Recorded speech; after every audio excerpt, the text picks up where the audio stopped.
Teaching a second language is one of the most rewarding, but also the most demanding jobs in education. I've wondered when I've tried to learn a second language, I certainly do struggle and have a lot of admiration for teachers that can actually teach it to other people and people that can easily pick up other languages. I guess like other teachers, every day you're juggling your vocabulary lists, grammar explanations, role plays, listening exercises, pronunciation drills, if you still do those, and while trying to keep students motivated. Particularly with compulsory language education like we've got here in WA, you don't always get the students that want to be there. What if you had a teaching assistant who never got tired, who could generate new examples on the spot and can give you feedback instantly and consistently? Well, that's where AI tools can come in, whatever platform you choose to use. They can make a real difference to your classroom and to your students and yourself. In this episode, I'm going to walk you through 6 strategies AI can amplify what you're already doing. And that's very important because all AI should be based on your skills and knowledge and amplify and improve what you're actually currently doing, that you know it's effective. For each one, I'll give you the exact prompt so you can copy, paste it straight into your AI platform tomorrow. Along the way, we'll connect it to back what research tells us. For example, from Hattie's work on feedback to Bloom's mastery learning and Vygotsky's scaffolding. These aren't meant to replace your teaching. They're designed to extend your reach and deepen your students' learning. Remember, it's all about the students. First thing we do, vocabulary builder. Traditionally, vocabulary teaching relies on lists, flashcards, and weekly quizzes, often leading to surface memorization. With AI, you can build a daily vocabulary program that includes pronunciation, sample sentences, and a mini quiz. Suddenly, vocabulary becomes a bit more active, structured, and a bit more fun for your students. A prompt you could try for this is create a 30-day vocabulary plan to learn target language. Divide it into daily lists of 5 words. For each word, provide pronunciation, a simple sentence, and then a short quiz question. And I'd love to hear your feedback from this because when I've tried it myself with my languages, I find it is a lot more useful to me. So this moves from basic rote memorization. It engages students a little bit more in active recall activities while learning, well, I guess, the idea of mastery learning. The idea is we test as we go and make sure we master before we move on to the next stage. And then hopefully that'll lead to better long-term retention. Obviously, vocabulary by themselves isn't your solution or even how you teach within a language classroom. The other one when you're learning a different language is actually getting the grammar. Now, grammar explanations can easily overwhelm students with too much meta language. Hattie's research on teacher clarity shows how we explain matters as much as what we explain. It's our knowledge and skills to deliver it in a format that students can understand. AI can reframe grammar rules into student-friendly language. It even inject a bit of humour, silly examples to make them stick so you can put your own ideas and jokes in the middle of it. I quite like doing that as well. You know, you put that random slide in the middle of a PowerPoint to sort of whack your students up, a bit of a joke or a meme. A prompt you can use is explain the basic grammar rules of a specific structure within that language as if I was 12. And obviously, if a 12-year-old can understand it, all your students can, in middle and high school could understand too. Use simple comparisons with English or whatever your native language is, and give 3 funny example sentences. Put a bit of humour and engagement in there. So students hopefully will start to see your grammar as a solvable puzzle, not a barrier, and they'll retain more effectively thanks to obviously having to work at decoding what the languages and the sentences actually mean. They give a bit of clarity and memorability because the harder you work at something, the greater it sticks within your brain. The third one you can do, which is a big one, is daily conversation practice. And we're not all lucky enough to have a foreign-speaking, say, neighbour or roommate that we can go practice when we're at home, when we're learning a language. So in the typical classroom, you'll find students might only speak a handful of times in a lesson at home, a handful of times over the week when you've got your lessons.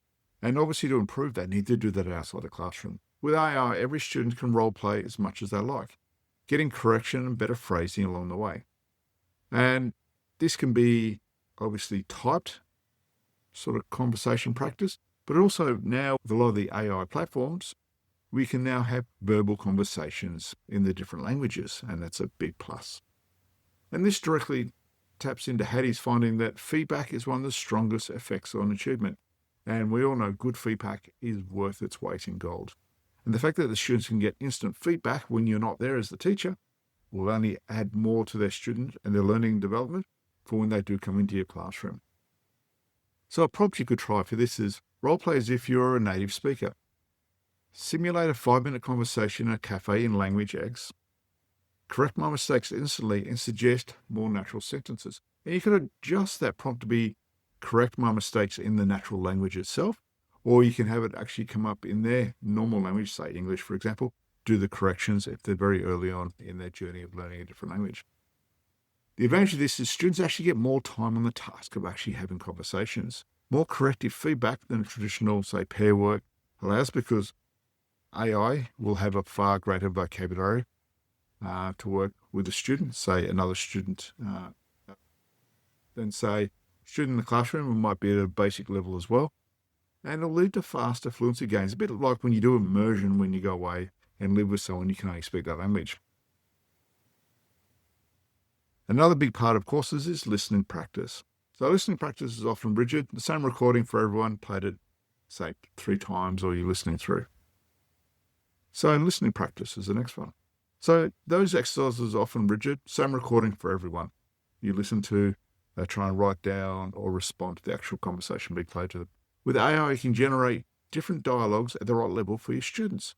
With the transcripts, the translations and comprehension questions individually for students at different levels. This also supports dual coding by linking the sound of the text and the meaning as they're working through these listening activities.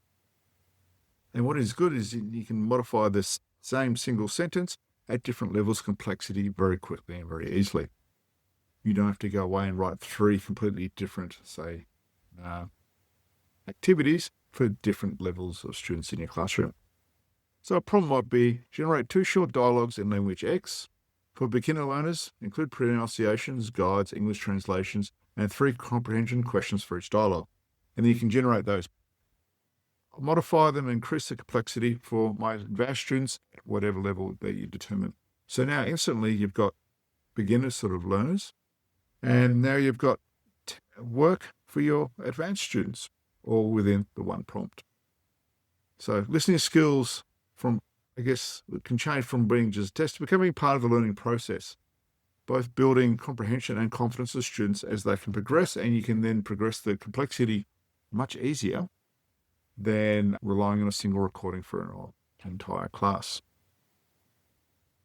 What about pronunciation? I know when I was learning Spanish, Piqueto Español, a lot of it's gone now, many years ago, pronunciation, getting my tongue round how to do the different words, particularly the rolling R, was quite difficult. And I needed a lot of practice. Even then, I never really got it. Pronunciation is often hard to correct consistently in class. As students, I often feel self-conscious. I mean, I was an adult, and our Spanish teacher had the handy thing that we drank a bit of wine while we were actually doing it, freed us up to actually have a bit more confident having a go. Not that we can do that in school. AI can hear those conversations, and I don't know how well it can do the pronunciations and different accents and levels, but certainly you can look at your photonic input and flag lightly errors and form a deliberate sort of practice, like Erickson argues that with targeted feedback accelerates improvement. So the sentence might be, here's my sentence in X, analyze and tell me what tones or sounds I might mispronounce, give me advice on how to fix it. Nice, simple prompt. Big impact for your students. So students are going to receive immediate impact, immediate feedback. And it's low stakes correction because they're not doing it with anyone else. They're not going to be embarrassed, maybe getting completely wrong, doing it with a partner, a small group, or in your classroom. And also the low stakes correction will help them build accuracy and confidence faster than relying on maybe you moving around the classroom, having the occasional one-on-one conversations with them as you cover all the different students in your class. Far more consistent. Hopefully faster development. Immersion technique. True immersion is rare in the classroom environment, mainly because there's such a range of people within that class and the students to actually truly generate that sort of environment. So AI can generate this for us by responding only in the target language. And it could also do it with enough scaffolding to keep students afloat, where the students are thinking that, oh, what did they say? Trying to do that translation in the head, they heard it in the foreign language. What does it mean in English? How do I respond? So this builds on Vygotsky's zones of proximal development. So you can use that theory to actually then create an immersion activity that's relevant for the students and then step them through. So it gives them a challenge, but at the same time, it gives them support. Act as if you're my language speaking roommate, replying in that language. If I get stuck, give me some small hints in English to help me to continue, or whatever your native language is. So the students can experience some authentic immersion without the risk of shutting down, steadily building their fluency and resilience in a safe environment, particularly if they're in the early stages of languages. As you obviously they progress over the years and they become more fluent, you can then move away from AI and fluency and do it as your classroom practice. So these are these were 6 very simple but powerful ways you can bring AI into your language classroom tomorrow. Vocabulary that sticks, just not for the test because we want them to use the language. Grammar that makes sense and feels achievable, particularly if you're doing languages with a complex grammar structure.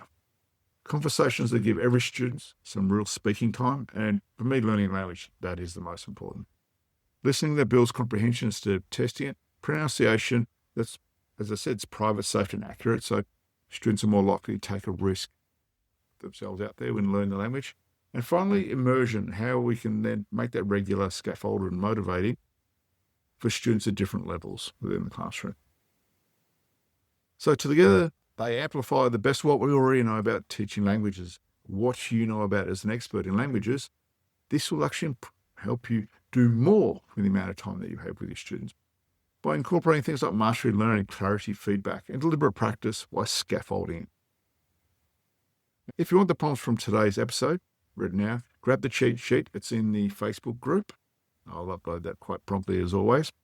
Do sign up. Got any questions, drop me a line in there. Otherwise, my email is always in the footer of my episode.